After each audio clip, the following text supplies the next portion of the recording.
Hi, everybody. Dave Sullivan here, part of the marketing team with People Driven Credit Union. I've got a special guest today. I'm Brian Howell. I'm the CIO, the Chief Information Officer at People Driven. Brian, thanks so much for being online. There's been so many examples of people not being careful during this time with their personal information. And I just wanted to have you on here briefly to talk a little bit about what are some of the largest scams out there that are affecting individuals over this sequester. Sure. Dave, we've seen the normal scams are still continuing during this time. They haven't taken a break at all. But we have seen an uptick in the number of phishing attempts, for example, related to the coronavirus. It's a time of uncertainty. And unfortunately, the bad actors out there like to prey on people's fear, and they try to create a sense of urgency. So you may see email messages come through with, click here to view this report about the coronavirus in your area, or click here to see the latest information to keep you safe. And unfortunately, a lot of those things are malicious. And if you click on the link, it might add something to your computer or your phone that you weren't expecting. And so my recommendation to everybody would be to always check the source if you can help it, and go to sites that are legitimate, like the CDC or the WHO, the sites that you've been able to post on the pandemic page of our website. Right. So links to all those pages are available on our website from the link at the bottom of the homepage. So that would be somewhere that people could go safely and find out what's going on. Right. And, when you say phishing attempt, that's like an email with a link inside of it.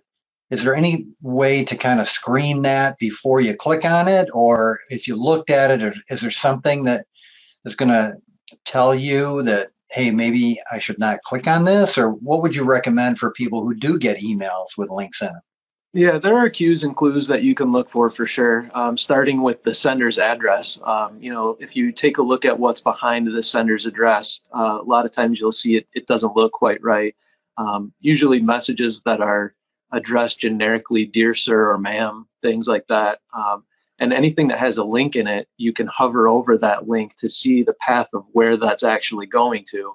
And a lot of times the path that you're seeing behind the link doesn't equate to what the context of the link states. So it's best practice to check those things out.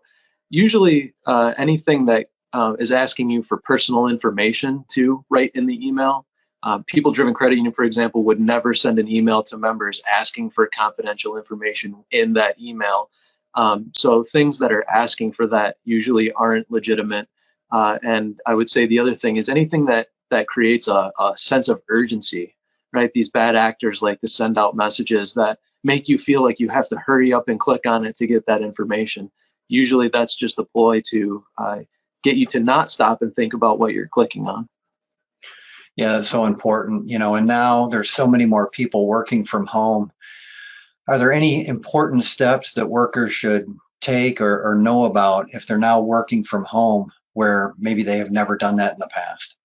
Right. So it's dependent on your job duty, but most companies that are expecting you to log into systems, critical systems through a phone or a laptop, hopefully they're providing you with a secured, like a VPN solution to log into. Obviously, you want to use a secured internet connection to do those types of things, but there are some things that you might not think about. For example, if you're quarantined at home right now, you may be quarantined with family members, relatives, kids that you're not used to working around. And if you have your laptop out or you have your phone out, you need to be cautious of who else might be accessing that piece of equipment. You may also have paperwork that you don't normally have at home or shouldn't have at home, and you have to be careful with managing where that goes, making sure that you're keeping a very close eye on it. And something that I've seen a lot recently, a lot of people that are quarantined at home are posting these selfie messages saying, hashtag working from home or hashtag quarantine. And what they're not realizing is that in the background of that image, people can read their computer screens and see confidential information behind them in those images. So if you're going to do that, I would suggest just being very careful about what's in the background of those images. Yeah, I completely agree. And certainly an interesting time that we're all living through, but I think we need to keep our guard up, especially now. It seems like the hackers are either more prevalent or maybe more sophisticated. Would you agree with that? Yeah, I think so. And like I stated earlier, they tend to take advantage of a time when there's uncertainty. They know that they have a vulnerable group of people to approach. What I will say about that though, Dave, is a lot of the attacks that are happening aren't attacks where people are trying to force their way into your system. What they're doing is they're trying to hook you into opening the door for them using one of those phishing type attempts. Most of the time, when people are having some sort of a personal information compromise right now, it's something that they opened the door to. Yeah, well, Brian, I really appreciate the information. I love getting this type of information out in video form. I think it can help a lot of people, and we want everybody to stay safe. But their identity and their financial situation is one of the most important things to go along with their health. So appreciate you being on here, and hopefully we'll be able to do some more in the future. Thank you, Dave. I appreciate it. Be well.